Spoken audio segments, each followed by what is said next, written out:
Bismillahirrahmanirrahim. Assalamualaikum warahmatullahi wabarakatuh. Alhamdulillahirabbil alamin wal aqibatu lil muttaqin wala udwana illa 'alaz zalimin. Asyhadu an la ilaha illallah wahdahu la syarikalah wa asyhadu anna Muhammadan abduhu wa rasuluh la nabiyya ba'dah.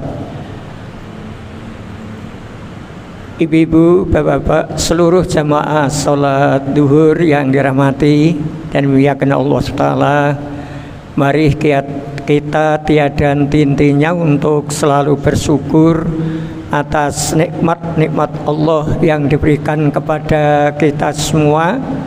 Alhamdulillah, utamanya pada siang hari ini kita masih diberi nikmat iman, Islam, sehat jasmani dan rohani, juga diberi nikmat hidayah dan taufiknya.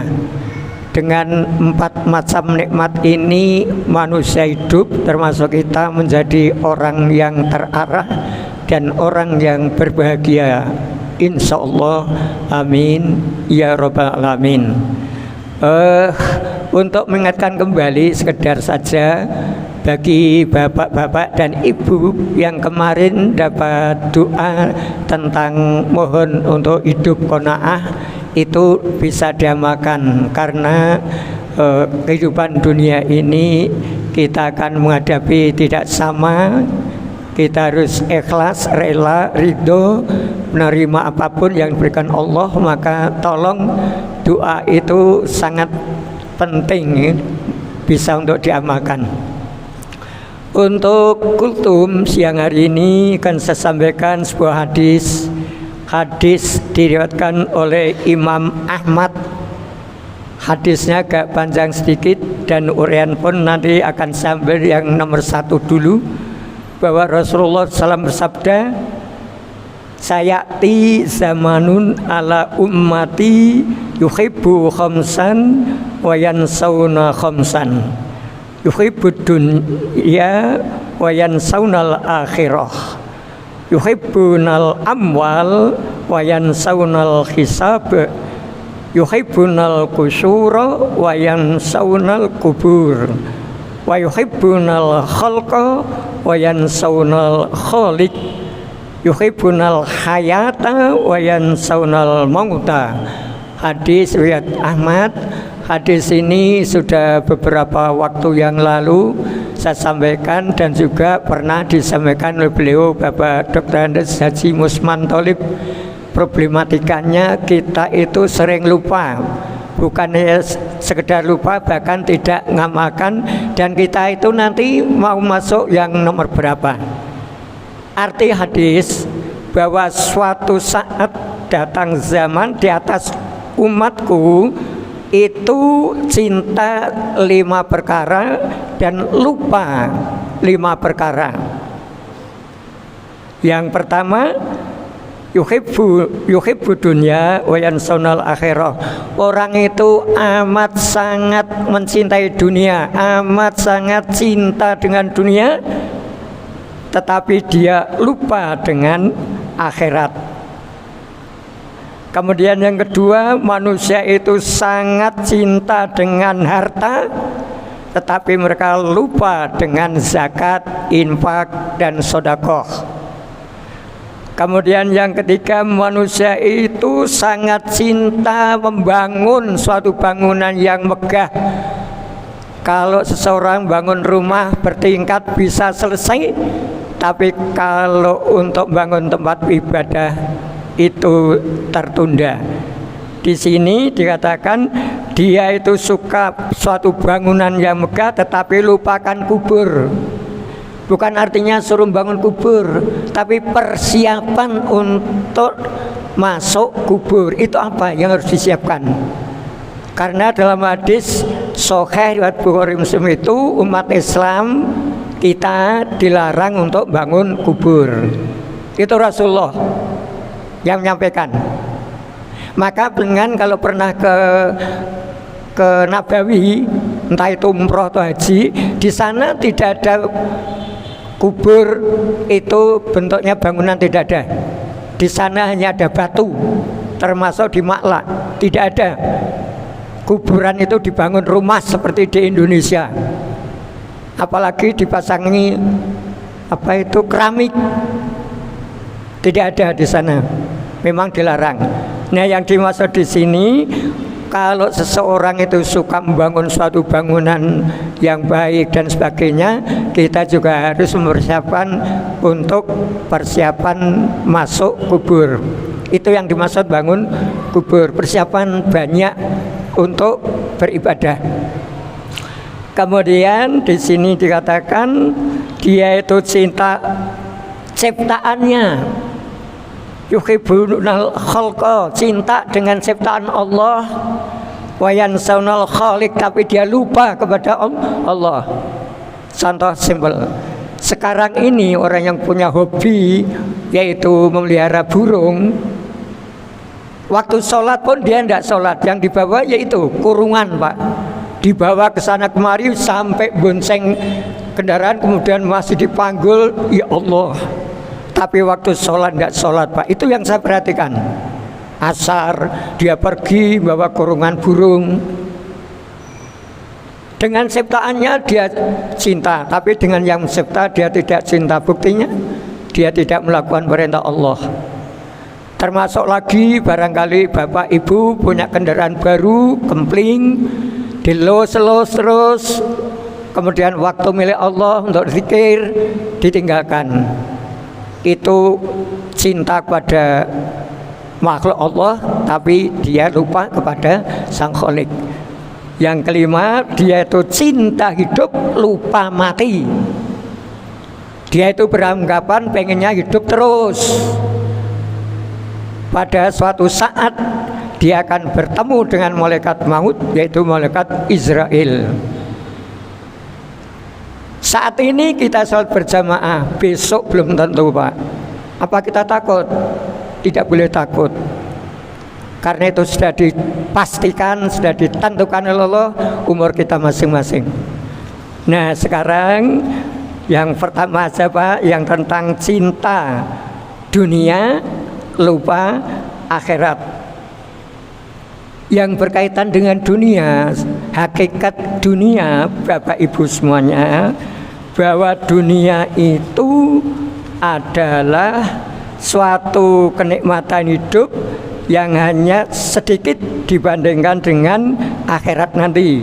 Quran surat At-Taubah surat ke-9 ayat 38 Allah berfirman, A'udzubillahi minasyaitonirrajim, fama mata'ul hayati dunya fil akhirah illa qalil. Padahal kenikmatan hidup di dunia ini dibandingkan kehidupan di akhirat hanyalah sedikit. Bapak Ibu, kita harus sadar, kenikmatan di dunia ini kita harus kerja, harus cari ke sana kemari. Nanti di akhirat kita tinggal memetik buahnya saja. Tidak kerja lagi. Apapun yang kita inginkan oleh Allah sudah disiapkan, Bapak Ibu. Tapi masih banyak orang tidak percaya. Kita sholat berjamaah ini nanti kita petik buahnya di akhirat nanti. Karena kita menepati janji, yaitu saat ini panggilan Allah kita penuhi. Kemudian ada panggilan kedua, ibadah haji, monggo yang mampu, minimal umroh. Terakhir panggilan Allah, Pak, mati. Itu panggilan terakhir. Nah, oleh karena itu di sini juga disebutkan bahwa kehidupan di akhirat itu lebih baik daripada yang sekarang. Ini Quran surat 93, Pak, surat Ad-Duha ayat 4. Penjenengan apal, cuma artinya yang kadang-kadang belum tersentuh. Allah berfirman, walal akhiratu khairul laka minal ula. Dan sungguh yang kemudian itu lebih baik bagimu daripada yang permulaan. Artinya yang kemudian di hari akhir, permulaan di dunia ini. Allah memberitahu akhirat itu lebih baik daripada yang sekarang. Tapi manusia milih hidup dunia. Kita dua-duanya, Pak. Akhirat dunia. Surat Al-Qasas, Bapak, ayat 77. wabtaghi fima ataka darul akhirata wala tansa nasibaka minad dunya. Carilah kamu kebahagiaan duniamu, jangan kamu lupakan bagian duniamu. Gitu Pak. Akhirat dulu kan. Jangan kamu lupakan dunia, kita kerja. Qanaah tadi, karena masing-masing rezeki kita tidak sama. Ada orang yang kaya, ada yang setengah kaya, ada yang miskin, ada yang miskin sekali. Itu harus qanaah. Itulah dunia. Kenapa manusia selalu mendahulukan dunia daripada akhirat. Kemudian masih ada lagi surat A'la, yaitu surat 87 ayat 17. Allah berfirman, wal akhiratu khairu wa abqa. Yang akhir itu kekal dan abadi, dunia sementara. Itulah bapak-bapak dan ibu-ibu tentang keadaan dunia. Jadi di dalam Quran juga surat 29 ayat 64 bahwa dunia itu hanya sebagai permainan, lahwun walaibun, sebagai permainan. Bisa tidak kita mempermainkan dunia dengan baik? Ya seperti ini Bapak, permainan kita. Waktu sholat, zikir. Nanti waktunya kerja. Mendengar surah adzan, istirahat. Jangan nekat.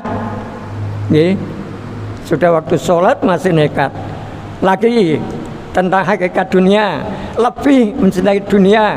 Dalam Quran surat Al-A'raf ayat 176 kemarin sudah saya sampaikan beberapa waktu yang lalu. Orang itu diperumpamakan anjing, Pak. Buka mulai mengke Al-Quran ini surat ke-7 ayat 176.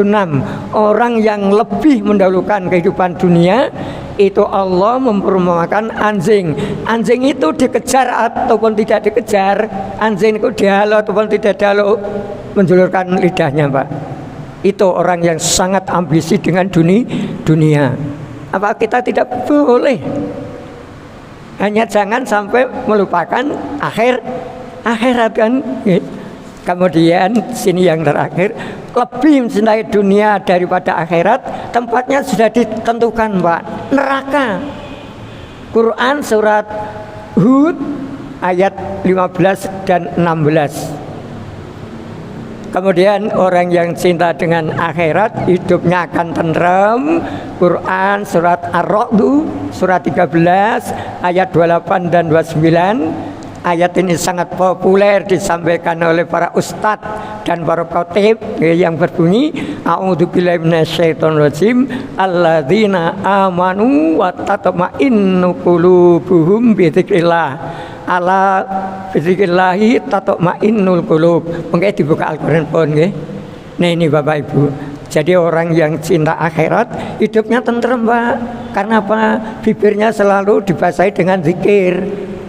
Dan insya Allah nanti akhir hayatnya husnul khotimah. Berbeda dengan orang yang ngejar dunia. Jam 2 malam, Pak, jam 3 malam bangun lewat di depan masjid ini. Mestinya bangun sholat tahajud, tapi dia kemana, Pak? Ke pasar. Apa yang dicari? Makhluk Allah. Sayur-sayuran dijual, apa tidak boleh? Boleh. Mungkin di sana sholat di peterongan ada. Jadi itulah Bapak Ibu, saat ini sudah nyata bahwa Rasul mengatakan nanti akan datang suatu saat pada umatku cinta 5 perkara, lupa 5 perkara. Cinta dunia, lupa akhirat. Insya Allah yang berikutnya saya sampaikan untuk hari Sabtu yang berikutnya. Mudah-mudahan Allah memberikan hidayah dan taufik kepada kita. Kita ini bukan masuk orang yang itu, kita cinta akhirat, cinta dunia. Waktu sholat Bapak. Waktu sholat jangan cepat pergi Bapak. Zikir dulu, doa. Jangan cepat-cepat pergi. Jangan lupa membaca ayat kursi. Karena Rasulullah mengatakan barang siapa selesai sholat wajib kemudian baca ayat kursi, itu masuk surga tanpa hambatan kecuali kematian. Apa raiman Pak? Bar sholat bar lat encing, bar sholat lunga flensing. Allah ya Allah. Demikian Bapak Ibu yang dapat saya sampaikan. Saya mohon maaf kalau terlalu panjang. Mari kita tutup dengan doa kafaratul majelis. Subhanakallahumma wa bihamdika asyhadu an la ilaha illa anta astaghfiruka wa atubu ilaik. Assalamualaikum warahmatullahi wabarakatuh.